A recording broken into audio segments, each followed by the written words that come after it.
और बड़े बड़े जिन लोगों से मेरी कभी वार्तालाप नहीं हुई उन लोगों ने भी कहा है कि महाराज वाकई सनातन बोर्ड बनना चाहिए।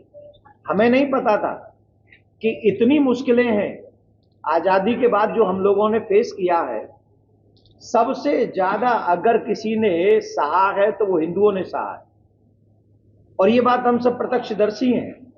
हमारे अधिकार को ले लेकर दूसरों को दिया गया। हम ये नहीं कह रहे हमारे देश में कोई भी रहे, ये देश सेकुलर कंट्री है, लेकिन जो देश सेकुलर कंट्री है उस देश में एक विशेष समुदाय के लिए सारे दरवाजे खोल दिए जाएं लूटने के, और दूसरे समुदाय को बंद कर दिया जाए कि तुम कुछ कहोगे ही नहीं, ये गलत है। अगर इस देश में आजादी के बाद वक्फ बोर्ड बनाया गया, उसी समय सनातन बोर्ड का निर्माण होना चाहिए था।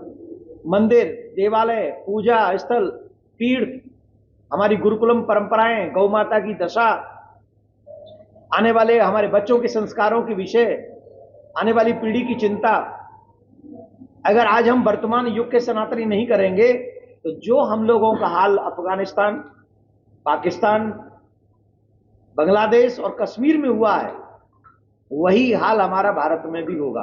आंखों पे पट्टी बांधने से ऐसा आज हम लोग ये सोचें कि मेरे घर में आग लगी नहीं है तो मैं क्यों जाऊं।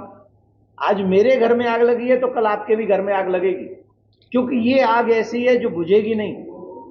क्योंकि कुछ लोगों का मानना तो ऐसा है कि जब तक सबको जला नहीं देंगे तब तक शांत बैठेंगे नहीं।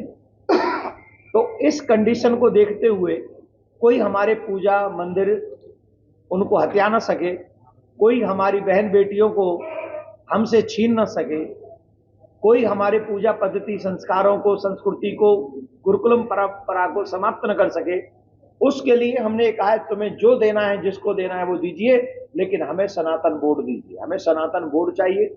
इसी के चलते 16 तारीख को दिल्ली में सनातन धर्म संसद हो रही है, और बड़े बड़े धर्माचार्य, शंकराचार्य भगवान भी, महामंडलेश्वर, संत महात्मा, धर्माचार्य, कथाकार वहां बड़ी संख्या में उपस्थित हो रहे हैं।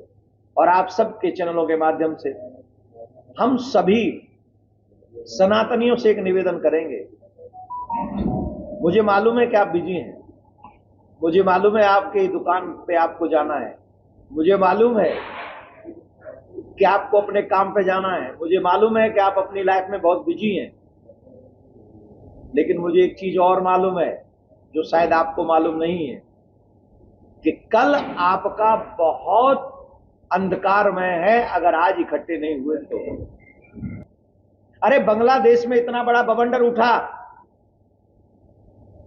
बांग्लादेश में हमारी बहन बेटियों की इज्जत लूटी गई, बांग्लादेश में इतना बड़ा इतना बुरा नर्सिंग दृश्य देखे गए, हम लोगों से देखे नहीं जा रहे थे, ऐसे भीषण दृश्य हम लोगों ने देखे।